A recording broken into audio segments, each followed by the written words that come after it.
چاہوں گا ڈاکٹر صاحب بھی اس پر روشنی فرمائیں. جی ڈاکٹر صاحب. جی جس طرح صاحبزادہ صاحب فرما رہے تھے کہ مسکین، بنیادی طور پہ مسکین کون لوگ ہوتے ہیں؟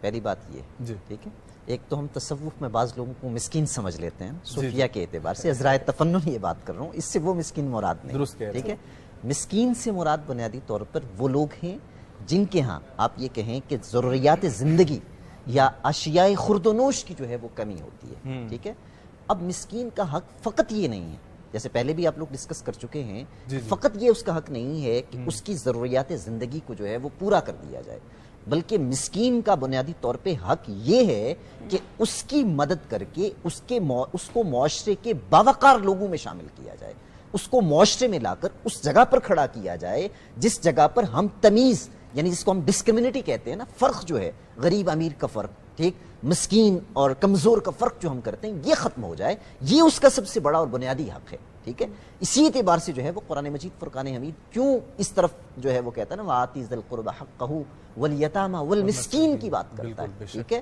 حق اس کا بنیادی طور پہ کیا ہے؟ اگر آپ تھوڑا سا قرآن مجید کی اس حقوق کی فلسفی کو سمجھنا شروع کریں تو قرآن حکیم کیا کرتا ہے؟ قرآن حکیم بالخصوص مسلمان معاشرے کے اندر ٹھیک ان اوصاف کو پیدا کرنا چاہتا ہے جس کی وجہ سے مسلمان معاشرہ دوسرے معاشروں سے کیا ہے؟ ممیز ہے. قرآن یہ کہتا ہے کہ اس معاشرے کے اندر وہ لوگ پیدا ہونے چاہیے جو بنیادی طور پر نیکی کے دائی ہوں، جن کا کام کیا ہو؟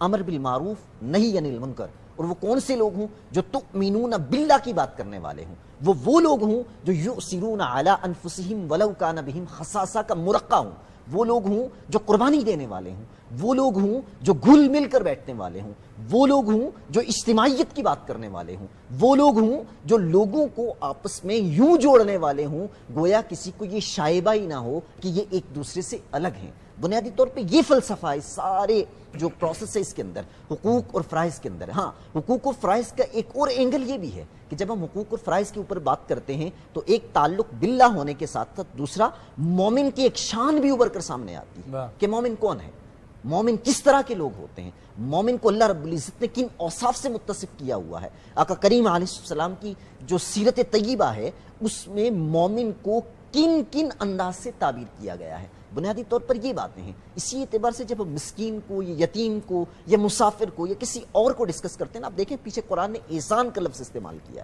اور آگے ساروں کی فہرست دے دی. کون؟ والدین بھی اس میں شامل ہو گئے، یتیم بھی اس میں شامل ہو گئے، مسکین بھی اس میں شامل ہو گئے، مسافر بھی اس میں شامل ہو گئے، غلام بھی اس میں شامل ہو گئے، پڑوسی بھی اس میں شامل ہو گئے، چاہے آپ اس کو جانتے ہیں یا نہیں جانتے، اجنبی پڑوسی ہے جاننے والا ہے، ساروں کو ڈسکس کر کے پیچھے احسان کا لفظ استعمال کر دیا. اب احسان ان تمام حقوق کو شامل ہے، ان تمام مطلب جملوں کے اعتبار سے، لفظ کے اعتبار سے اس قدر خوبصورت لفظ ہے کہ اس میں وہ تمام خوبیاں جمع ہیں جو آپ علیحدہ علیحدہ ڈسکس کریں گے. مروت کی بات کریں، نرمی کی بات کریں، صدقہ دینے کی بات کریں، خیرات کی بات کریں، خدمت کی بات کریں، ایثار کی بات کریں، ایفا کی بات کریں، یہ جتنی بھی چیزیں آپ معاشرتی اعتبار سے بہتر ہونے کی بات کریں گے وہ ساری احسان میں جمع ہو جاتی ہیں. بنیادی طور پہ یہ فلسفہ یہ ہے اور احسان اس لیے استعمال کیا گیا. اور اس کے علاوہ متعدد مقامات پر قرآن حکیم فرقان حمید نے جو ہے وہ کیا کیا ہے؟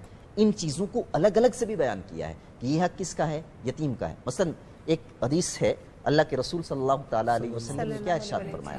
آپ نے ارشاد فرمایا کہ جناب جبریل جو ہے، مفہوم اس کا بیان کر رہا ہوں، وہ میرے پاس آئے اور بار بار تاکید کرتے رہے. ٹھیک، اب اس تاکید کے عوض مجھے یہ شائبہ ہونے لگا کہ ایسا نہ ہو کہ جو پڑوسی ہے اس کا حق کس میں بھی شامل ہو جائے؟ وراثت میں بھی شامل ہو جائے. ٹھیک، اب آپ یہ دیکھیے کس قدر تاکید فرمائی جا رہی ہے. اور ہمارے مسلم معاشرے کا حسن کیا تھا؟ امام اعظم ابو حنیفہ رحمہ اللہ کے حوالے سے مشہور ایک واقعہ ہے، اور وہ واقعہ کیا ہے کہ ان کے قریب پڑوس میں ایک شخص رہتا تھا اور وہ اپنا گھر بیچ رہا تھا. یہ ہے احسان کی بات ہم کر رہے ہیں، حق کے ادا کرنے کی بات کر رہے ہیں. ٹھیک، وہ اپنا گھر بیچ رہا تھا. جب وہ اپنا گھر بیچ رہا تھا تو گھر کی قیمت جو بھی تھی اس قیمت کی عوض وہ ڈبل